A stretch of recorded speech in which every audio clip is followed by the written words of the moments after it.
Welcome to the Ask a Cycling Coach podcast presented by TrainerRoad. I'm Coach Jonathan Lee, and today we are going to talk about how to lose weight while not dropping your FTP and go through a ton of other questions. We're going to talk about Zone 2 training, aerobic efficiency, crazy things with VO2 max, all the way down to tire pressures and shock pressures and how they change over a race. It's going to be crazy. We have 15 questions that we're going to cover today. You've submitted hundreds of questions this week.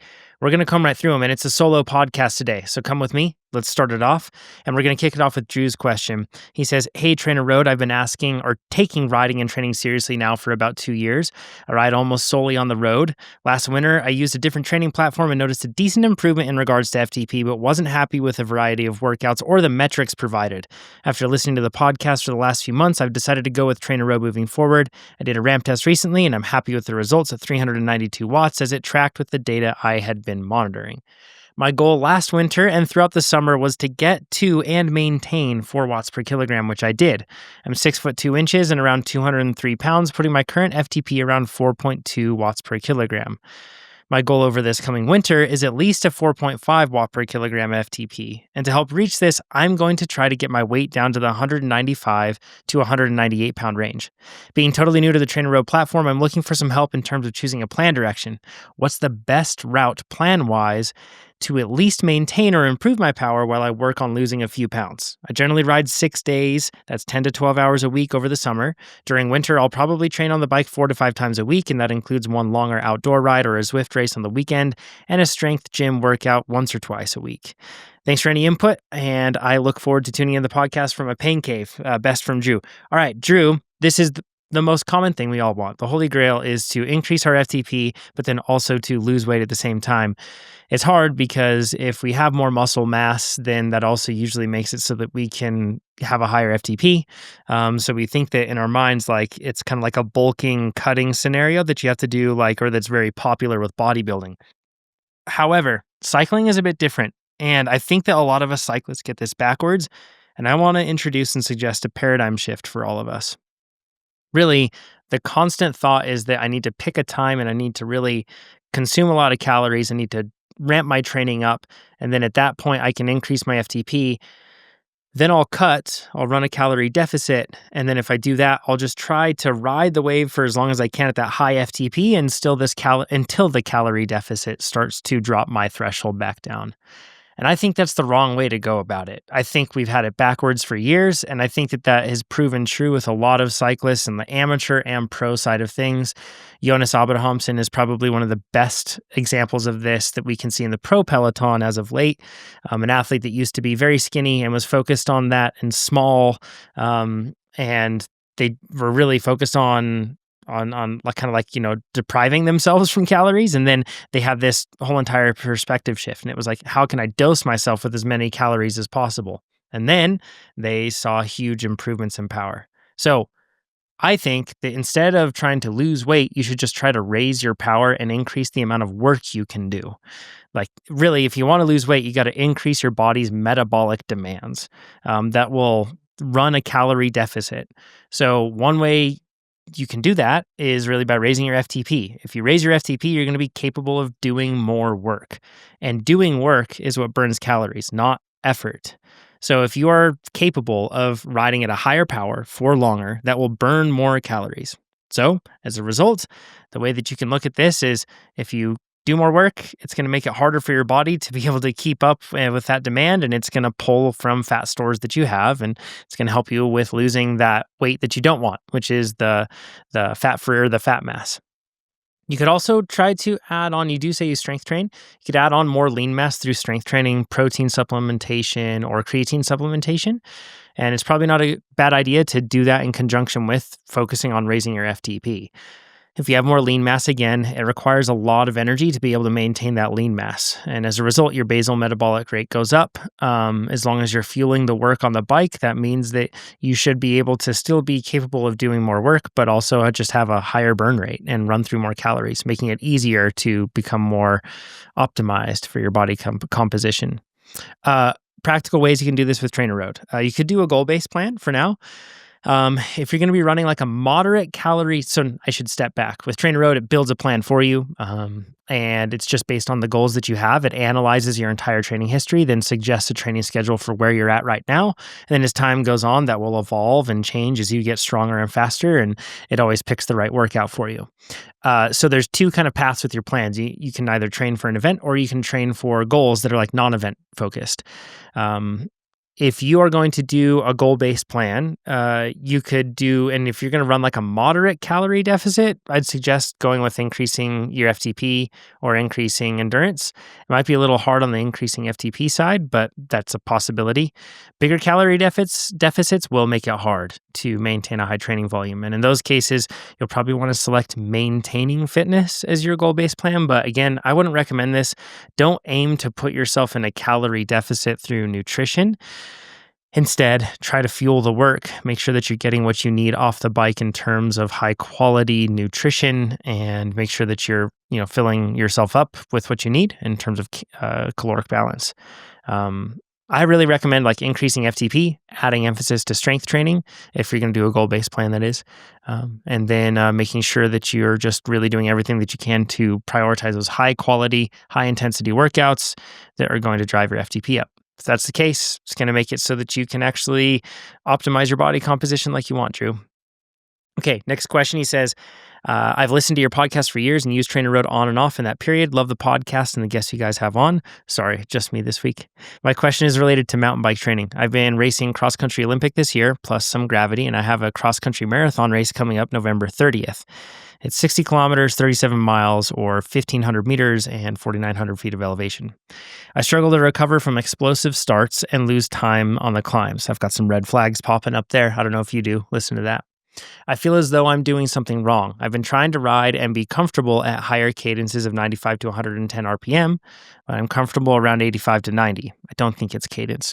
Should I change my training purely to focus on explosive power as my endurance seems to be okay, or stick to the cross-country marathon training plan to bring my FTP up? Which plan would suit me best? For perspective, I'm 33 years old, 83 kilograms, and an FTP of 238 watts. Okay, so I'm just going to look at your power profile analysis, and we'll put this up on screen so people can see it now. But really, the reason you have a hard time on starts and climbs doesn't come down to the fact that you lack explosivity. It really, to me, comes down to relatively weak aerobic capacity compared to your anaerobic capacity. Looking at your power ranking in terms of all time, your power records for all time, and looking at it in terms of power to weight ratio, you're actually strongest in explosive power, but you lack in efforts that are 5 minutes and longer. So for 5 seconds, you're within the 76th percentile. For 1 minute efforts, 64th percentile. 5 minute efforts, 51st. 10 minute, 48. So that's the lowest one. 20 minute, 54. 6 minute, 54. So from 5 minutes down, it's a significant drop that you experience there. As a result, I think that sometimes what we do is we notice when we're getting dropped, which is usually on climbs and in really hard moments, and we think that it's the climbs or the really high power that's holding us back. But in reality, it's usually all the in-between moments before and after those hard times in a race that we're riding too hard for our current capabilities. And as a result, we just aren't able to hold in when the consequences get more severe. If you were more fit, you'd be able to manage the in-between moments with greater ease and be fresher and ready to be able to hit it harder when you need to. So this indicates to me that like your fitness has the most room for improvement in the non-anaerobic domains. So you don't have to worry about explosivity. I wouldn't change that. The best things to focus on for this are threshold, sweet spot, tempo, and endurance workouts that have you at like moderate to high power for extended periods of time. That's the key thing here is that you want to, and this is going to be a common theme throughout this podcast, but you want to focus on increasing time under tension with those muscles, and you do that with longer intervals. Those are going to be like longer endurance workouts where you don't coast, you don't have interruptions, you're just on there. Tempo intervals that are going to have you working at like longer durations. Sweet spot intervals, also long durations, and threshold workouts as well, where you're going to be fatiguing muscle fibers at that transition point and causing the sort of adaptations that you need to make yourself more aerobically efficient and fit. But don't change your training right now. Like follow the course to your event. It's only a couple weeks away. This has you doing also like these style of workouts, 2 out of 3 workouts per week right now. So you're in a good place with it. So that's crucial. So don't worry about it. You have either a sweet spot or threshold, and then also like a VO2 day. So the VO2, not as much, but the sort of VO2 you're doing is like repeated stuff, and that will help build aerobic efficiency too, strangely. So we'll get into that later. So I think that you're in a good spot right now. Don't change it now. And on that note, with your event, you have to race knowing your strengths and weaknesses, and you have to race accordingly. So like right now, a strength for you is relative strength is anaerobic power over short efforts. The opportunities for this would be like sprint finishes or short climbs that are going to be with like somewhere around like 30 seconds or less. But that carries a way bigger risk for you to be aware of. And that's your inability to recover between those efforts due to exhaustion of your anaerobic capacity than your relatively low aerobic capacity. So, in other words, like if you go extremely hard whenever it's steep and short, that's still going to put you in a lot of debt. And then you don't have the aerobic capacity to back that up and to ride at a high enough pace to not lose time in between those efforts. So even though it's a strength of yours, you shouldn't lean into it. Instead, on your side, a weakness would be aerobic capacity and like the endurance to hold that moderate to high power for long periods of time. And like your weakness at your current watt kg or your power to weight ratio is going to be a limiter. So since that's a limiter, in this case, you just have to try to minimize time and amplitude above threshold wherever you can. So stay away from those short and hard efforts, and you're going to try to smooth out the graph and minimize the spikes for as much as you can. It'll be tough. You'll be pushed outside of it, but that's how you're going to have your fastest day. You're going to have to race your own race. You're going to have to stay away from those short, hard efforts, and you're going to try to smooth it out. And instead of riding easy in between the hard moments, you're going to try to ride moderately hard between those moments. And that's what's going to make you faster on race day. Moving forward with your training plan, after you've recovered from the race, of course, give yourself a week or two. I'd suggest going with like 3-month increasing endurance goal-based plan. That will probably put you in a really good spot to then build for the rest of the year. This will have you focusing on those like long to moderate high intensity or long durations at moderate to high intensities. It'll lay a super strong groundwork for the next year. So that's what I'd recommend. Hopefully that goes well, and good luck at the race. Nuri says, my question is about the VO2 slow component. If you haven't heard that term, we'll explain it here in a bit. I recently realized that for those with a high rate of fast twitch muscle, and then they mentioned that they read a lot of research, the VO2 slow component can be a hindrance during short, high-intensity spurts or VO2 max style intervals lasting longer than 3 minutes without delving too deeply into this topic. What I'd like to learn from you is this: how should I train to overcome this condition? So first of all, it's hard to state that like VO2 slow component is a condition because like it affects everybody to a varying degrees. So the VO2 slow component, just like really simply, it's the gradual increase in oxygen consumption that in other words, VO2, that happens during hard and sustained efforts above your lactate threshold, looking at like, threshold over unders where you're riding at and above threshold, VO2 max, those sort of things when you're spending a long time above that. Think breakaway efforts, bridging efforts, climbs that are really hard, or selective moments in a race. That's like, or long VO2 intervals, or even like VO2 interval, technically, over 2 minutes or something. You're going to start to see that VO2 slow component. It's when you are that gradual increase in oxygen consumption that happens when you're up above your threshold. So like at first, your body reaches a steady state oxygen demand when you start putting out this high power, and it matches the workload. And that's when like you start out a VO2 interval and you feel really okay for the first like 60 to 90 seconds. And I don't know if you've ever done those, but you're like, yeah, I'm fine. This is great. And then suddenly it really starts to change and it gets progressively harder. As the effort continues, your muscles become less efficient. And as they become less efficient, your oxygen demand just like keeps rising. And then that creeping VO2 drift is called the slow component. So the longer you hold a very hard effort like this, the more oxygen your body needs to maintain that same power. And because your muscles are like fatiguing and working less efficiently, it just gets more and more difficult for it. Like here's what's happening inside the muscles. Think of your muscles like an engine, I guess. At the start of a hard interval, you're using your most efficient cylinders, and those would be your slow twitch fibers. As they overheat and fade, you start relying on the fast twitch fibers, and those ones are much less efficient and they burn more fuel to do the same work. So your oxygen mileage, so to speak, goes down. And as your fatigue resistant slow twitch fibers start to tire, your body starts to recruit those fast twitch fibers at a higher rate. They produce work less efficiently. That oxygen demand just keeps going up. So this is key to understand. Like over time, your total oxygen use just keeps rising because you're trying to rely more upon those less efficient fibers because of fiber fatigue that happens. So everybody experiences this to some degree, and it's not a unique condition. However, athletes that are not as aerobically trained, they are likely to have more fast twitch fiber than slow twitch fiber, or maybe better said, they probably don't have well developed slow twitch capabilities and like aerobic efficiency. And as a result, you're likely to run into this sooner when you're riding at that high intensity. So, for athletes in this situation, when you have a ton of fast twitch muscle fiber, VO2 and energy costs are going to rise faster during long and hard intervals. Like it's just going to happen. You'll fatigue sooner at that given power. Your training should aim to improve that aerobic efficiency and fatigue of these fast twitch fibers.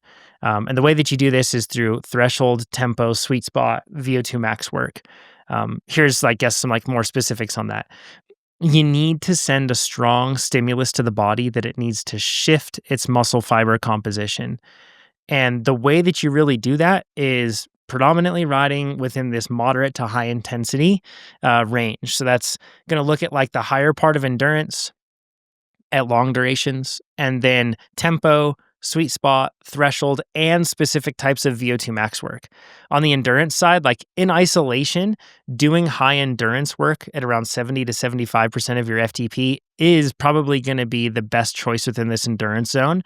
But if you have 3 harder workouts during the week, you likely want to ride at lower intensities during your endurance work. But that said, if you want to drive fiber type recomposition, like we're talking about, get more efficient slow twitch fibers, and even like transition some of those fast twitch fibers over to slow twitch, riding for a really long time, we're talking, 2 hours plus, 90 minutes plus, at these higher endurance paces of 70 to 75% of FTP with 0 interruptions, that does drive a pretty strong signal that fiber type recomposition needs to happen. You just have to do everything that you can to avoid interruptions, coasting, anything like that. It's like constant time under tension is a key part of driving that stimulus when you're working at these lower intensities. As it increases into like tempo and sweet spot, you want to have like longer duration intervals that you're going to be focusing on. And sweet spot is honestly one of the best ways to drive this signal for fiber type recomposition because it sends a really strong stimulus due to the fact that you can spend so much time close to your anaerobic threshold or your FTP roughly. You can spend a ton of time there without experiencing the amount, like the fatigue that causes you to have to cut an interval short after 10, 15 minutes. Instead, you can do 20, 30 minutes and do those intervals. And as a result, it really sends a strong stimulus. For threshold, the sort of work that you want to do, longer intervals, over-unders, hard starts, like anything that will exhaust your fast twitch fibers and make it so that you're like forced to keep going thereafter. And with VO2 max, here's like you want irregular VO2 max formats if you want to drive fiber type recomposition. Long repeat sets of 30-30s or 60-60s. Or something like that. Because how that works is that initially you're using anaerobic stores and then you exhaust those muscle fibers and or resources, and then you're forced to produce that work aerobically. So what you're doing is you're sending a strong signal again that your body needs to be efficient, drive, and kind of like create more efficient muscle fibers. You can do this also with long VO2 max intervals, like 6 to 9 minutes, where it's like slightly lower intensity, but still in the VO2 range. Those are really painful. But that's how it does it. So exhaust those muscle fibers and starts using backups that weren't intended to produce that sort of work. And then that sends that strong signal. So that's the VO2 slow component. It's the fact that oxygen demand increases as our body becomes less efficient when it's working above threshold. And the best way to do that is training that sends strong signals to readjust your fiber type composition. Jacob says, this week I did the Little Sugar 50K race, so this is an older question. In the morning, I brought my bike out to set tire pressure and shock pressure. The outside temperature in the morning was 60 degrees. I set my pressures and headed out to the race. Throughout the race, the temps rose to over 80 degrees, and my suspension felt harsh towards the second half of the race. My question is, could the rise in temps have made my shock or tires gain pressure, changing ride quality?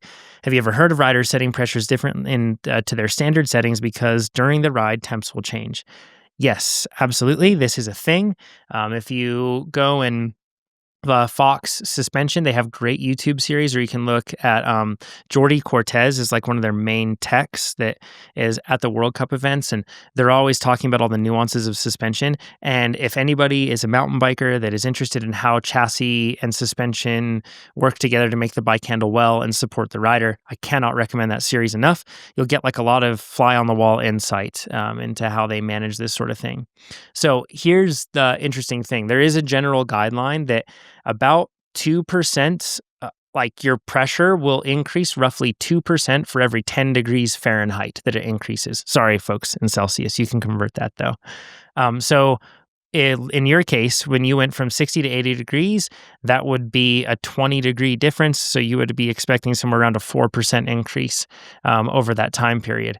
Now, what this looks like, practically speaking, is if you had 15 PSI in your tires, and you're likely looking at the end of the day at 16 PSI, which might not seem like a whole lot just when we mention it here, but in actuality, that actually starts to make an impact, and the bigger the number, the bigger the difference that you're going to see for that pressure change in terms of the absolute number of the change.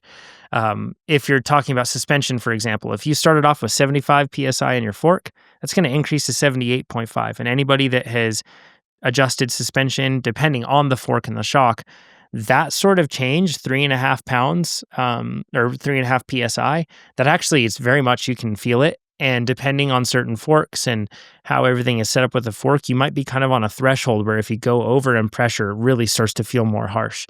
And a shock is even more so. If you're at like 150 PSI in your shock, it would, by the end of that day, you would have jumped up to 156. 6 PSI is a big difference.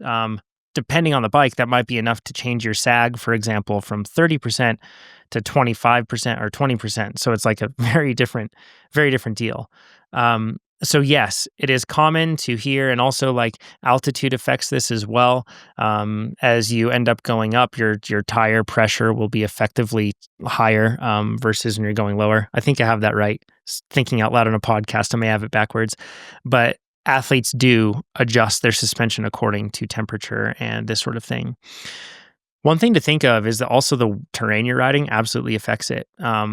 If you're riding like a typical descent of like somewhere around 3 minutes, your suspension should heat up if it's constantly like, undulating terrain, probably to the tune of, again, somewhere around 10 degrees Fahrenheit. So you should expect like a 3 PSI increase. And you can feel this if you go down any like rough descent that lasts for 3 minutes or longer, something like that. And if you feel your shock, you'll feel it's hot. And if you go to like a bike park and you're riding really rough stuff that's long and continuous, sometimes they get very hot to even touch. So after a normal descent, you can expect it might go up around 3 PSI. It'll cool off over time and drop back down. An actual DH run, it's common to see them increase even like 20 degrees Fahrenheit or even up to 30, in which case you're looking at 6 to 9 PSI going up. So absolutely a thing. In most cases, for most rides and races in the summer, if you're in the Mountain West, you want to start off somewhere around like 1 to 1.5 PSI lower than what it will if you want to optimize for the end of the day. If you're in a scenario where the temperature doesn't change as much, obviously it doesn't matter. Okay, question number 5 is from Guy. He says, hey guys, I feel like I've made big progress in the past few years and had a great domestic cross-country Olympic season. I work full-time and have 2 small kids, so I only race locally, but I'm in a really good place with my fitness and results. Still, there's one thing that feels like the next big limiter for me. In technical courses, especially in races, more than in training, I see much lower normalized power numbers compared to what I can do in smoother courses. My friends and rivals have often have race files that match their training numbers much better. Interestingly, even when my power is low, my speed relative to others is quite good. Probably because I'm able to keep more flow. My variability index, and that's the difference between normalized power and average power, however, is higher than theirs, meaning I ride more punchy. I don't think it's a technical skills issue. I actually come from a downhill and enduro background before switching to cross country Olympic and some road racing recently. I even raced a few EWS events. But maybe that's part of the problem. I might be riding the technical sections too aggressively and not as energy efficiently as I should. I'm consciously trying to relax more, straight legs, heel down, soft shoulders, resting properly on descents, but I still feel I can't bring my training power into technical cross country Olympic races. So, do you have any advice on how I can close that gap and carry my known training power into technical races? It feels like if I could combine my power output with my technical flow, I could take a big step forward. For reference, I'm 34 years old, 74 kilograms at 1.79 meters. And then he runs through some power numbers that are pretty impressive. Let's just jump straight into this one. It's normal to see numbers or lower numbers in cross country Olympic and also cyclocross and cross country marathon courses, unless there's an opportunity for like constant and tightly spaced surging for the whole race. That can create a weird phenomenon called an NP buster or a normalized power buster, where your NP is inflated like too high. But in reality, that's very rare on the mountain bike side of things. You're more likely to run into that in specific and odd criterium scenarios. But every course is really different. Let's just look at a bunch of different ride files with different cross-country Olympic races for myself over time, and we can see how much they vary. So specifically, we're going to look at normalized power, we're going to look at average power, and then we're also going to look at time spent coasting. So this right here is a cross-country race from Soldier Hollow, where we're going to have a UCI World Cup this year in Utah, which is pretty cool. This one had 282 watts normalized, 210 watts average power. So that difference there and and what you see in variability index is pretty high, but it's not out of the norm. You're probably going to look at like a 1.2 variability index, which is just, again, normalized power divided by average power. But look at this course. I had 26.6% of my time was coasting. Whereas in this case, this is a cross country race that's a bit more local, almost entirely single track, but this one had only 10% coasting. Now with this one, I had 302 for normalized and 264 for average. And with that one, you can see that even though the numbers are big, because there's so little coasting, my average power didn't drop that low. Then if we look at this one, this is a course where you kind of had a speed limit on a lot of the trails and it was kind of tricky, 20% coasting, and this one has low normalized power and average power. In every one of, and then here's national championships. This was back when they were up at Colorado. This one had 16% average or 16% coasting, and I had 244 watts normalized and 200 watts average. This is up at 10,000 feet. So the point is, if you start to look at courses, every course is different, and I never finish a cross country race frustrated because my power doesn't match. If you're finishing a race exhausted, then it's probably a good sign that you've drained the tank. Now we'll get into efficiency and what you can do there, but let's just compare this to a criterium. This is a criterium that I think that this is a P12 criterium, and in this one, it only had 6.8% of my time was coasting. Normalized power was 288 watts, and average was 243. Here's another criterium, though. This one had some breakaways in it. This had only 3% coasting. This is 276 watts normalized and 236 watts average. This is a road race, and this road race had around 7% coasting. So you can see, it all varies, and every course is going to give you different results. With all that in mind, I think that you do have to step back and take a look at, are you getting the most out of yourself in a race? And the most out of yourself in a cross-country race isn't going to be manifest through the numbers. It's going to be manifest through how you paced yourself and how you raced the race. If you're racing for wins, then it's all about you relative to other people. But if you aren't racing for wins, it's all about how to get the most out of yourself on the day, which usually looks like starting hard and then settling into a good position where you're able to ride kind of that sweet spot area and then punch up to VO2, but still dwell around sweet spot and then finish really strong. If you're punching too high above your threshold, it is going to be very hard for you to hold that sweet spot power in between. And that's what really is going to allow you to get the most speed out of your race, is those in-between moments. You need to be able to get back on the gas and still put out decently strong power. If you're going too hard in those hard moments, it's going to be really tough. for you to be able to hold power in between. That's going to drop your power down.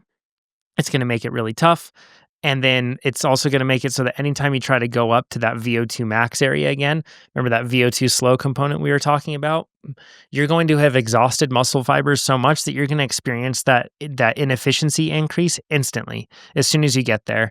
And then when you drop back down to your aerobic zone, you're back in sweet spot and tempo, you've exhausted your slow twitch fibers so much that they can't support those efforts anymore either. So it's one thing to race for a win, but the majority of us are not racing for a win in a race. And as a result, we really need to make sure that we don't punch too hard above our threshold for too long. And then we need to ride somewhere just below or around that threshold for these cross-country races.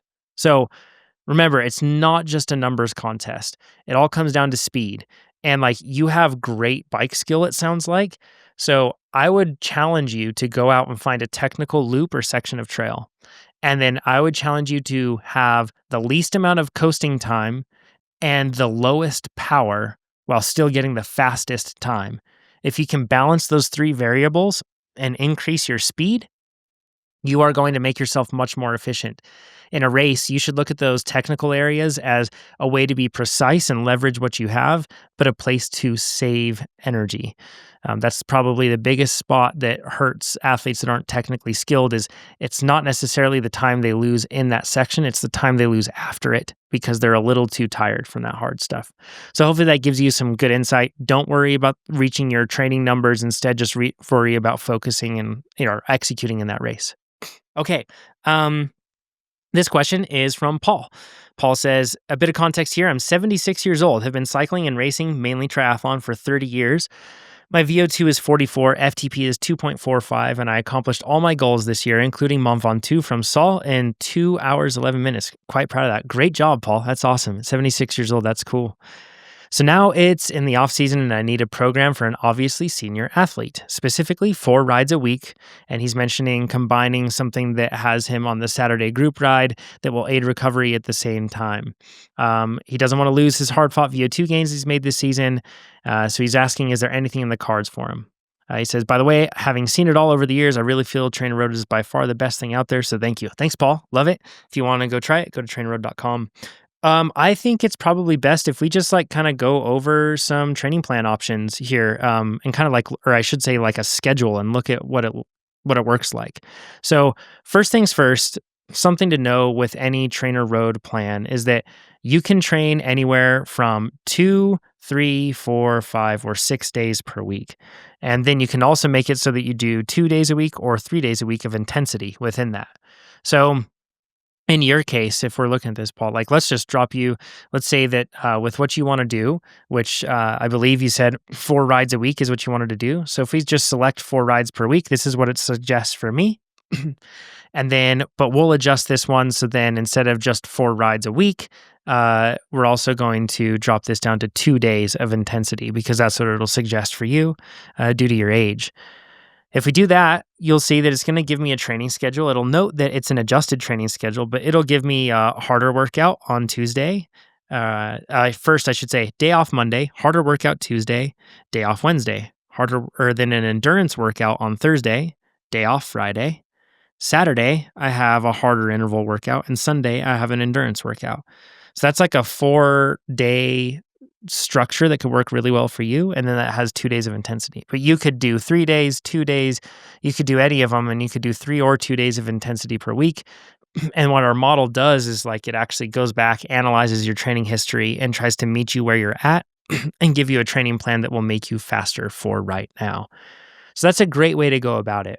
In terms of how you actually the focus of your plan, something cool is that what you can do is you can go through here and again start a goal race that's going to be, or a plan that's for a race or a goal. If you have a specific race, you can enter that in and it'll build for that specific race type, which is cool. But if you don't have a race that you're training for and instead you just wanted to train for a specific discipline and goal, you select your discipline. So I'll select road in this case. And then after that, you select your goal.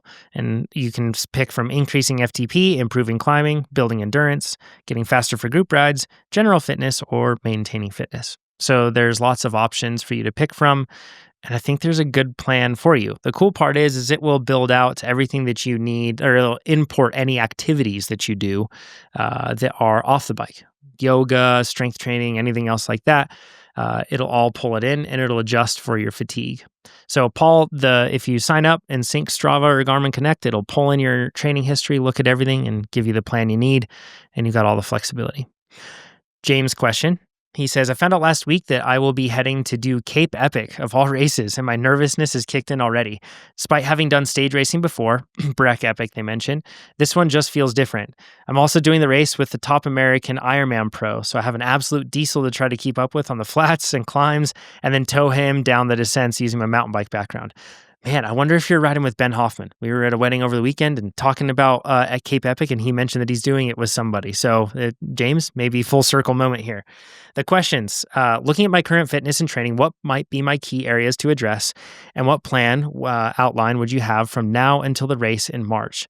I'm not sure how to train for this monster of a race. Feel free to roast my training. I know I could do better. Over the last year, my focus has been on consistency over all else, and it seems to be paying off. I only missed a couple of sessions due to illness over the full year, and I feel fitter than ever, but still not fit enough for what is ahead.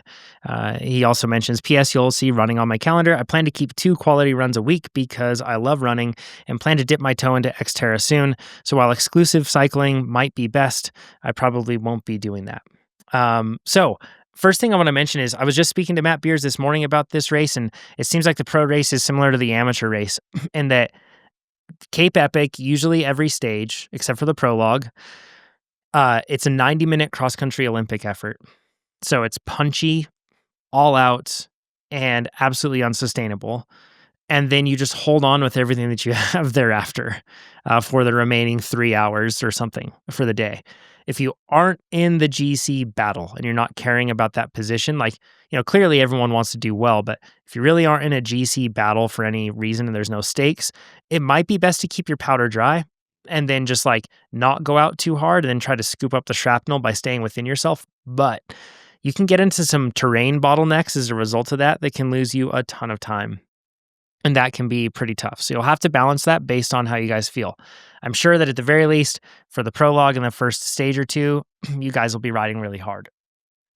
So my first suggestion when looking at your training plan is right now you're doing a training plan of building endurance. It's not the worst thing for what you're doing, but I would switch this over and have build a training plan specifically for Cape Epic. You already have that as an A event in your calendar.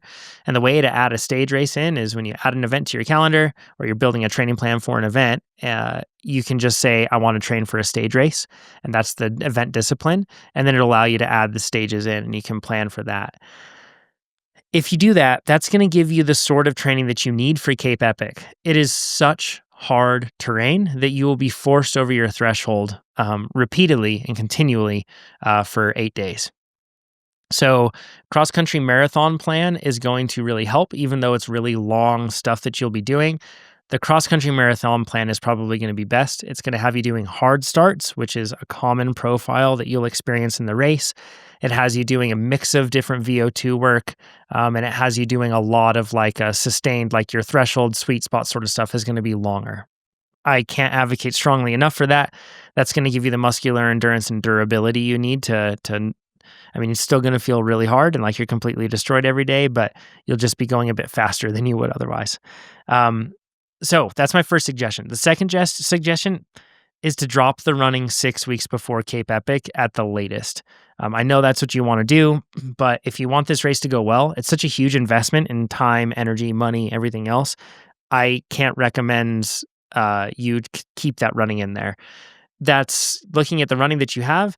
You have one hard session a week, and let me see if I can pull open your training calendar here.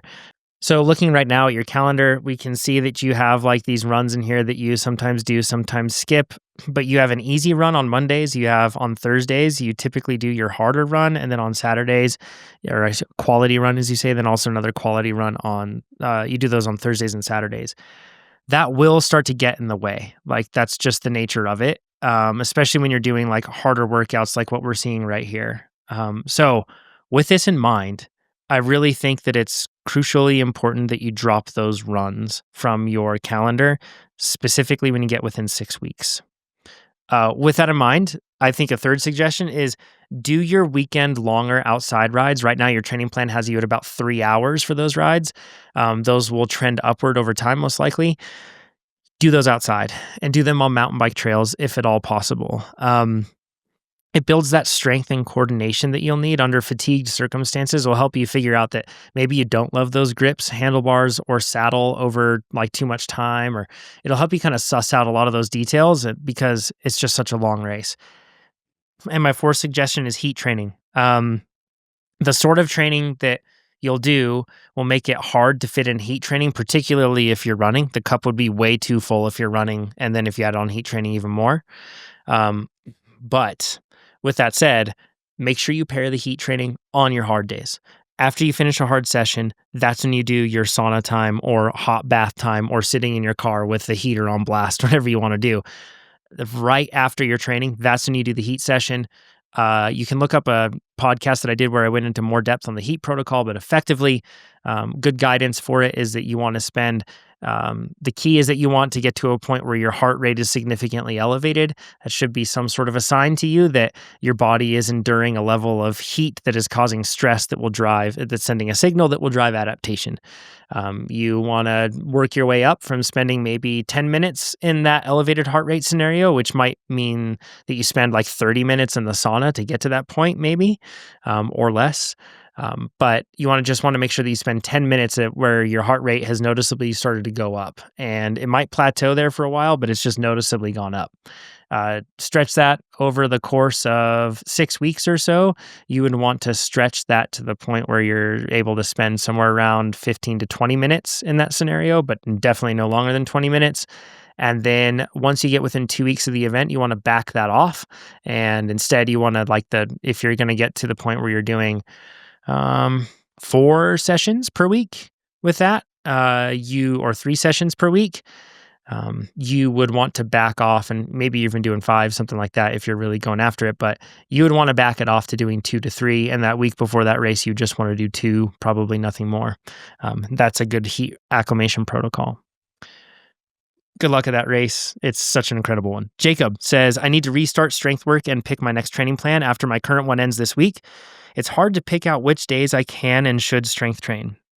Strength work leaves me so fatigued and sore that it feels like it compromises my workouts, and I have a hard time balancing it with the bike work. I'm okay reducing bike volume a bit as I get back into the strength training groove, but it would be nice to have it integrated into my TrainerRoad plans to make fatigue tracking easier and make the plans adjust accordingly. When will TrainerRoad integrate strength training into the calendar and app? Jacob, it already does. We don't have strength plans that we have built within our system, and we don't prescribe strength workouts. And I'm not sure we ever would do that. We might at some point. I don't know, but it's definitely not on the cards. But our system, if you track or even manually add a strength workout onto your into Garmin or Strava, and it'll get pulled over into TrainerRoad. Our system understands novelty, and it knows if you haven't strength trained in a long time, it knows that you'll probably need to go a little bit easier and it'll adjust your bike workouts accordingly, giving you a rest day even if you need it, but likely just making things a bit easier. So it's already taken care of that. You don't have to worry about it. But you got it backwards, man. Don't reduce your bike volume. Just start small with strength training. Your main goal is being fast on the bike. So you don't want to compromise that. Instead, if it looks like your first workout is just 1 set of each exercise, that's okay. Do that. And then next week, up it to 2 sets. And then eventually you'll get to the point where you're doing 3, 4, or 5 sets or something. But most cyclists just start out way too hard with strength training. You don't need to do that. Start off small, do a 5 to 10 minute session. That's all you need. And then the next one, you can just work your way up. If you do that, it's not going to disrupt your bike training, and then it'll also allow you to work in and to the point where you're doing proper strength work that's really supporting your cycling. A key point is you have to do your strength training on the same day as your hard workouts. Just do it after your hard workouts. If you do it on recovery days, you will never be recovered for your hard workouts. If you do it before your hard sessions, it'll also make it a lot harder to get the most from your hard workouts. So do it after. If you have to do it before, space it out by 3 to 5 hours, I believe is the general suggestion that I've seen in the research. So hopefully those are some good suggestions, Jacob. Xander says, "Hey, Jonathan and team, just finished up racing Little Sugar 100K for the first time and had a great time. Fifth overall and first in the 20 to 29 age group. Nice work, Xander." Definitely drastically different terrain than the riding I have at home in Salt Lake City, both in terrain itself and the elevation profile. But it was great to experience a different, albeit demanding and engaging style of mountain bike racing. My question is something more along the lines of equipment than training. The riding this course has is known for very sharp rock all over that leads to drastic number of tire-related issues compared to pretty much any other race that I'm aware of. Since I know you all have connections with a lot of pro riders that did this event as well as a large number of amateurs, I thought it might be interesting to do a poll of some sort to see what tire brands and treads had the most and least issues out there. Maybe adding in pressure, if inserts were used, and rider weight would be some good data points as well. I'll try to put some Spotify polls up for this episode, so if you're listening to it on YouTube or something else, go over to Spotify. I can put up polls that way. And you can vote. Obviously, this isn't scientific, but it might give some good insight on what the preferable choice for years coming may be for this event, since it seems to be a major factor in how the race day plays out. Thanks, and keep up the good work on the pod. So, based on this question, I did ask quite a few athletes. I can't share specifics as athletes and brands wouldn't want that, but after asking 18 pro athletes, here's the data from them. Athletes who didn't have flats out of the 18 were just 2. One was on Specialized tires, another was on Continental. And it's fair to say that every tire brand had flats across the board. So it's not as if those were just like the sterling examples. I'll go into why I think they didn't get flats a little later. Inserts, it was roughly 50-50 if you count running at least one insert. A lot of people were running them. 12 out of 18 were running the same pressure as normal, while the rest were running 1 to 2 PSI extra.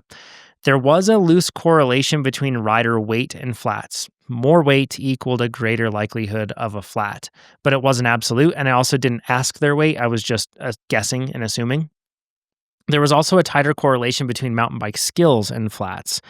So more skills equaled a lower likelihood of a flat. And I'm not objectively measuring their skills. This is just what I know about those athletes and seeing that. But again, neither of these were absolute correlations in any way. There was also a correlation between knob count and flats. And again, I'm not counting the knobs. I'm just going off of my familiarity with the tires that they were using. More knobs did equal a lower likelihood of a flat, but not across the board. So some things to consider. And also it's worth saying that TPI, which is complicated to do because every brand is slightly different, but there also wasn't a correlate. In fact, the people with the heaviest duty tires that I know actually got flats, while one person was running 170 TPI Maxxis Aspen STs, or Maxxis Aspens, the normal ones, and they didn't get a flat, which is crazy. At least on one tire. The other tire they did. So things to consider. Pros are often running prototype tires that average athletes can't get. And I know that you're probably thinking like, oh yeah, they're probably super flat resistance, but it's important to remember that these are experimental and sometimes they're prone to failure. And I do think that was the case for a few athletes with different brands where they were running kind of like unobtainium tires, so to speak. And sometimes you get shipments of those tires and something's wrong with them and they don't work. Even though they're meant to be tough, maybe they aren't. So it's not apples to apples compared to what you and I would use. And actually, something else interesting, I only heard of one pinch flat all day across those athletes. Most were just slices from rocks. So it's tricky. The one thing that we can glean from all of this is, number one, riders that have more skill and less weight are less likely to have a flat. Riders also that are running tires with greater knob density, like greater surface area of knobs, are also seemingly less likely to have flats. These are all very logical conclusions. I wish I had something that was more insightful and novel and surprising to share, but that's what it is. Gage says, I'm about to pull the trigger on signing up for TrainerRoad, but have one question that's holding me back. My main goal is to improve my cycling performance over the winter using indoor training, mostly on Zwift, but I'm also a dedicated backcountry skier. That's my main focus during Montana winters. During the week, I can commit about 4 to 5 hours to indoor rides before work. On weekends, though, I'm typically backcountry skiing for 7 to 15 hours total, covering roughly 5 to 10 miles per day with 3,000 to 8,000 feet of climbing over the weekend. So those are big weekends on the skis. My question is, can TrainerRoad build a plan that helps me get faster on the bike while accommodating that much ski volume? Would it still be an effective option for me given my limited weekday training time and lack of long rides through the winter? For context, my FTP is 290 watts, weigh 162 pounds, and average 10 hours of cycling per week in the summer. I've been cycling and skiing seriously for about 10 years and feel like I have hit a plateau. Thanks for your time. Excited to see if TrainerRoad can fit into my winter training time, from Gage. Yeah, Gage, it does make sense that you've hit a plateau. You're trying to fit a lot in, and you're probably limited on what you have in terms of time and availability, and also energy to recover and ability to recover and adapt. So you're going to have to get more specific with your training. So TrainerRoad is a good option for that. And yes, just like we went over earlier, you can build out a training plan that is anywhere from 2 to 6 days per week, and you can move, drag and drop those days to be on whichever day you want of the week. So yep, it absolutely works. And you can do that.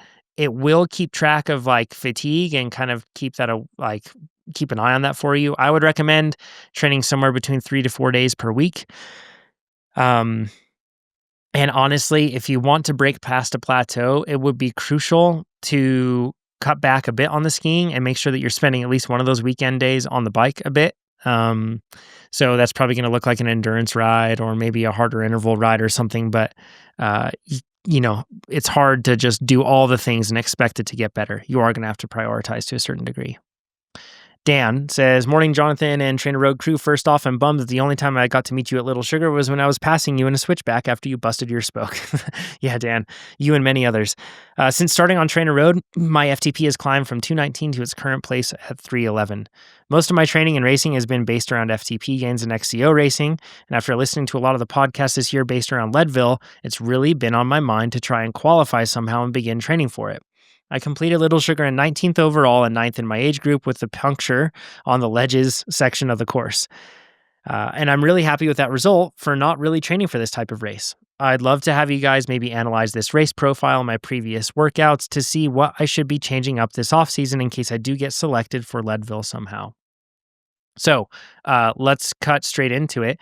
And let's look at this athlete's, let's look at their Little Sugar and compare it to mine. So first things first, to compare it, because that's how you can get like a point of reference, we have to just select a portion of the race inside DNF'd. So we're going to look at the first 27 miles. For the first 27 miles, this athlete had an FTP of 310, and I had an FTP of 306, but likely since I was down in elevation, I was actually probably closer to around like a FTP of 320-ish. So a bit higher power, like 10 watts or so. With that in mind, you paced much more conservatively than I did, which might be a good thing. Who's to say I wouldn't have blown up toward the end of that race? I didn't feel like it. I felt like I was in pretty good place and conservative, but you really never know. You had 243 normalized power, 187 average. Meanwhile, for that same duration or for that same distance, I had 274 watts normalized and 226 watts average. I was about somewhere around 14 minutes ahead of you at that point on the course. And I think that the main reason that that was the case is because, again, yes, there was higher power, but if we look at the coasting, this is really interesting. You spent 25% of your time coasting. I only spent 13% of my time coasting. And if we look at that in terms of how it delivers speed on the course, like, you had a lot of sections where you were likely coasting and missing out on momentum, where I was carrying that momentum through and I had less time coasting. And that probably elevated me a little bit further up in terms of the time. But all that said, this is a really well-paced race. If we look at the whole thing, your intensity factor, at what percentage of FTP you rode for the race, it was 0.74. That's a little lower than I would have expected. Even though this race does have a speed limit, I would have expected it to be higher. But let's just look at roughly like the first half of the race compared to the second half. First half, you're at 242 watts and for your normalized power and 189 average. And for the second half, you're at 207 watts average and 164 watts, or 207 normalized and 164 average. So that shows that like there was a significant power drop off, but that second portion of the course is a bit more technical in a lot of areas. So we would expect the power to go down, just maybe not by that much. So I don't know what your fueling was like or anything else, but this is a bit more of a drop than I would like to see considering that your FTP was up at 310. I would expect for a race like this for you to be instead of 7 or 0.74 IF, I'd expect you to be, if it's a capacitive effort, closer to 0.8. Even if it's 5.5 hours long, I would expect that for like a really true capacitive effort. So I think that whether it was fueling, heat, because it was hot that day, or whatever else you were experiencing, I think that that likely influenced your race outcome a little bit there. But largely, I would say something that you did a really good job is your time at these higher intensities. You did a great job of managing that. Again, if we kind of go roughly to the same, distance in the race as I did, you had, if we look at this, you had about 16% of your time in anaerobic, 6% VO2 max, 5% threshold. Whereas I had 20% anaerobic, 9% VO2 max, and 8% threshold. So yes, I was racing against people rather than trying to go against my own pace, but man, you did a really good job of managing that. And on a race like this is really important. So that's a great job. I would just expect the power to stay a little bit higher as time goes on. Your heart rate was also creeping up so that it was kind of around the same across the whole race. Your power was just dropping. So maybe there was more in the tank. Maybe it was just down to heat or something else. You were doing a lot of like harder VO2 style work coming into this and some like, repeated stuff. And man, for Leadville, it's going to be totally different. I would do a goal-based plan for now, and I would make it focused on increasing endurance. That's going to be steady state work, time at tension, and a lot of like time to exhaustion extending sort of stuff. Once you get within 28 weeks, which is the end of January, then I would build a plan with the focus being on gravel for Leadville. I think that actually prepares you best. That's going to be like, a bit of intensity that's going to be like high stuff, but really it's going to be mostly focused on like this long sustained power, shifting fiber type recomposition like we were talking about earlier, everything else. Then I would this is what it's going to do for you. These sort of longer intervals and all that stuff. It's going to prioritize time under tension. It's going to give you stable power and the ability to hold that power for a long time. And it's going to extend that time to exhaustion. It's going to be totally different training, but I think it's going to be crucial in order to have a good race at Leadville. You should do really well with the sort of performance you had there at Little Sugar. So good luck with that. All right, Caleb says that he's been using TrainerRoad for going on 6 years now with really good success. It's worked really well for him, and the podcast has always opened his eyes to great stuff. That's cool. Okay, he says, I know my low-hanging fruit is consistency, which I've struggled with due to the stressful nature of my job. However, I've been able to increase fitness each year and land on a handful of local podiums. My question relates to how to best utilize custom training plans. I usually try to begin training for the upcoming year about mid-November, and at this time, I usually do not know exactly when the races I will be doing are. In the past, I've just guessed with some accuracy of when the races will be based on how they were scheduled the previous year, and then I adjusted them on my calendar when the dates were announced. However, sometimes the timelines are off. So now, since there is an option to choose a plan where the goal is just to increase FTP, I was considering beginning my plan for this upcoming year with that goal, and then when the races are announced, just adding them to the calendar with the appropriate discipline, which would mostly be XCO. Is this a feasible plan, or am I not considering something? Thank you for an amazing product. I always share TrainerRoad with those I meet at races as how I'm training on a yearly basis. Thanks a bunch, man. Appreciate that. That strategy could work, but I don't think it's best, particularly for cross-country Olympic racing. If you're going to do cross-country Olympic racing, you really need to make sure that you have repeatability, you have power specifically from the 30-second to 5-minute domain, and the ability to repeat that power and put out power dynamically within that time frame. As a result, cross-country Olympic is one of the more specified types of training that you could pick, and in order to be prepared for those events, it's not just about having a high FTP. It's about your body's ability to use all that power. So I would not recommend that approach. Ideally, you have 28 weeks to build toward your goal event with a specific goal-based or event-based plan. If you want, in between now and then, you could totally do just a goal-based plan to increase your FTP. But if you're within 28 weeks, I would guess on the date. And if it moves 1 to 2 to even 3 weeks, you'll probably be okay. Your plan will adapt and adjust when you do that. Your periodization will change to accommodate for that. So you don't have to worry about it. TrainerRoad takes care of those details. So that's what I'd recommend there.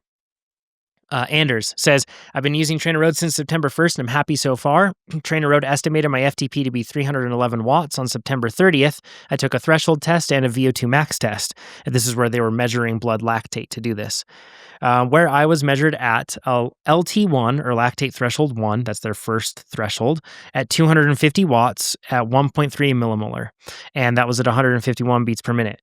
And then at LT2, or roughly equivalent to what their threshold would be, at 315 watts at 3.2 millimolar and 174 BPM. So they also say that they had a VO2 max of 64.5. So this is a fit individual. So the AI FTP auto detection is pretty close at 311 watts. That's cool. Yeah, it's awesome. It uses AI, so it's good. It's the AI that we built. It's no sort of chat GPT thing. So they state, my LT1 is closer to 80% of my FTP than 75% of my FTP, which that indicates like a very aerobically fit individual, by the way, Anders. So I feel many of the endurance sessions I am assigned are too easy. And the reason for this is because technically 80% of your threshold would be tipping into tempo, just below sweet spot. And that's why he's pointing this out. So my question is if it's possible to get a function to adjust the training zones to a personal level. I'm used to staying in the upper part of zone 2 during my rides, but now I feel that the TrainerRoad sessions spend maybe too much time at low intensity. Keep up the good work, guys. Best regards from Norway from Anders. Okay, so firstly, I think it's good to step back. There are 2 different reasons that you would have a zone 2 workout scheduled on your calendar and in your training plan. Number 1 is increasing time at and around LT1, kind of like what you're talking about, in an effort to drive aerobic efficiency with like higher intensity zone 2 work. Those are not your recovery days. Those are like, they're hardish days. It's not like hard training, but it's the sort of training where afterward you kind of feel like, oh yeah, that was a good amount of work. The second option is giving your body a low dosage of stress while still maintaining aerobic endurance with like lower intensity zone 2 rides. So you wouldn't want to be bumping those ones up. That's a key thing. If it's between hard days, you want to make sure that those ones are easy. So in other words, not every endurance ride needs to be specifically at LT1. And this kind of brings up like a personal opinion that I have. So I think there's a misunderstanding between amateurs and lactate level based training that has caused them to, how do I say this, like excessively fixate maybe on training below, at, or above LT1 and LT2. And it's like everything is just focused on that. And when they do this, it can also cause them to experience like a lack of specificity that wouldn't just hurt them on race day, but also like holds them back all year. There's more to training than just accumulating time in relation to your lactate thresholds. There's a lot of specificity to be gained. There's ways that you go about doing those intervals, from cadence and positioning drills to so many different things, that it's important to not fixate too much on this. And Anders, I'm not saying you are, but I just want to send this out because I see a lot of athletes get pulled into this fact that using a lactate meter seems super scientific. And we see like, the Norwegians doing it on the triathlon side in particular and everything else. And it seems like it's the thing to do. And it can be very effective, and when it's used effectively and it has the right athlete and the right scenario, but it can also be pretty misleading and cause athletes to go astray in a lot of ways too. So with that said, I wouldn't be too worried about the fact that like you're not spending every second at LT1 when you're riding endurance. You're still getting the benefits that you need. With that said, this is something that we would like to build with specific features around what you talked about on tweaking per zone. But current features kind of solve this in different ways. Like you can use them to solve it. That's cool. So number 1, adaptive training will adjust your endurance workout intensity and duration upward over time as you get more fit. If you still don't feel though that it's adjusting it enough for you, which this takes care of it for 98% of people, 99% of people, but if you still feel like it isn't pushing you high enough in those endurance zones, you can do one of the following. Number 1, you can use alternates. It's a feature when you click on your workout, you can scroll down and then that's like scheduled for the day. You can scroll down and select alternates and you can pick something that's going to be harder. And then that way it could drive up the intensity to where you want it to be. Or you could swap your scheduled endurance workouts for just appropriately difficult tempo workouts that get you closer to 80% of like what you're talking about there, 80% of your threshold. But another thing to remember is that just like we talked about with your VO2 slow component, that over time it increases, theoretically, I guess there's probably a point at which you could ride forever and not reach VO2 max. But the thing is, like, in most cases, if you were to just ride in perpetuity and never drop out, and let's just assume your body could do that from a musculoskeletal perspective and like a focus perspective, in theory, you'd probably reach VO2 max at any intensity that's going to be like zone 2 and above. You just have to ride long enough. So there's another way for you to look at this, Handers, is the fact that like maybe what you need to do is just spend a lot of time riding at 75% of your FTP. And then you'll probably reach and surpass that LT1 after you do it for 90 minutes, 2 hours, 3 hours straight. There are plans or are workouts in our catalog that are similar to that our system could pick for you. So if it's not picking those, you can kind of nudge it in that direction, but I would think that it would. Paul's question. Hey, Coach Jonathan, love the podcast. I really enjoy episodes focused around nutrition, pre and post race rides, macros, meals, all that stuff. With that being said, this question is more about training and time. For me, as a 41-year-old male, cycling is somewhat of my second tier hobby. I use flat pedals that don't have a power meter. Although I did pull a top 20 in the 50-mile unbound age group this year. Nice work, Paul. I enjoy lifting and strength training, and I generally allocate 5 to 6 hours a week for riding the bike, while I target 50-mile rides, as around 3 hours in the saddle is what's enjoyable for me. As for now, I usually do 2 days a week of varied endurance and interval training. So should I look into multiple shorter days during this off season, or is 2 days per week ideal for my time that is available? I read different reviews with pros and cons for both. As always, thanks for the great content from Paul.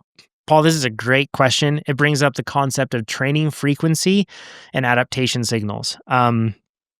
So endurance adaptations are the changes that happen in our body that are favorable for making us better endurance athletes.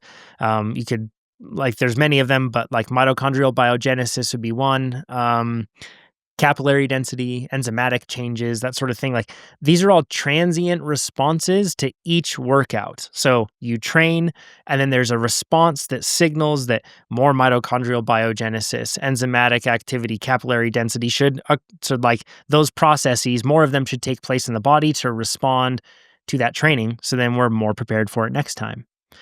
Research shows that like cellular signaling that drives these changes, for example, like increase in the PGC1 alpha or AMPK or any of those ones, that tends to return to baseline. That signal returns to baseline within 24 to 48 hours after a session.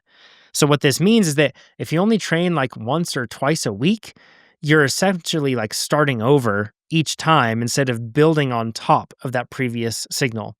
Imagine like you're walking upstairs, but the longer you spend on any single stair step, it just slowly drops down. They just like sink into water.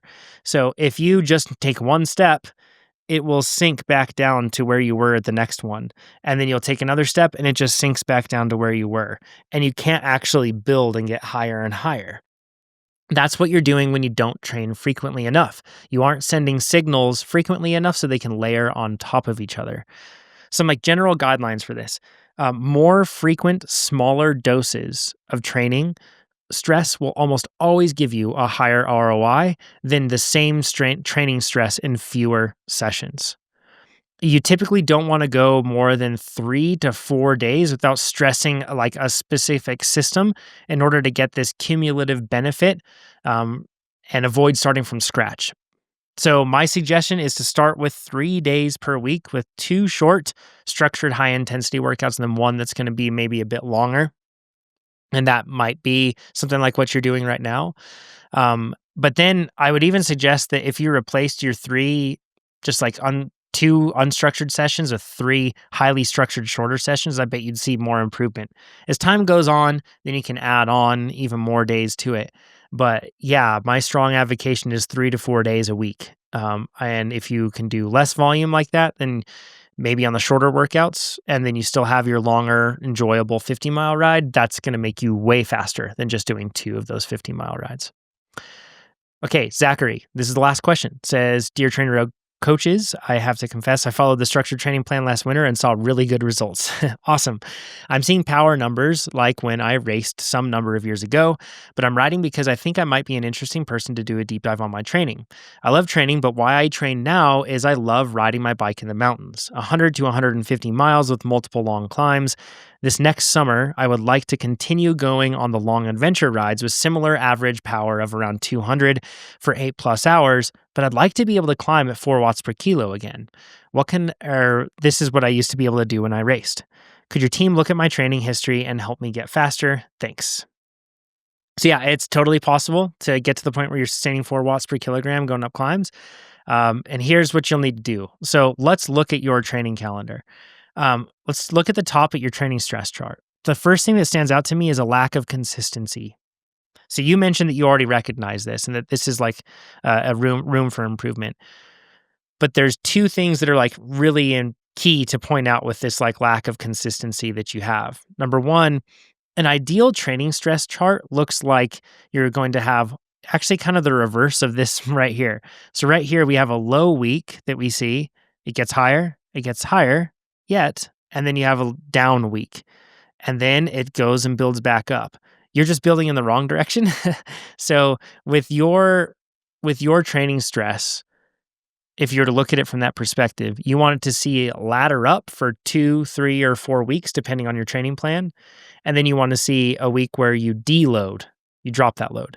And then you want to see it build up slightly higher so that the peak on the next 3-week loading phase is higher than the previous one. And you want to see that carry on until you get to like some sort of sustainable limit that you can adapt from or that you have time for. Now, when I look at I don't see that in your training stress chart. I see some workouts done, but a lot of unstructured riding and a lot of just like other activities that are mixed in. As a result, looking at all of this and on your calendar, you have a lot of room for improvement by just specifically following a training plan.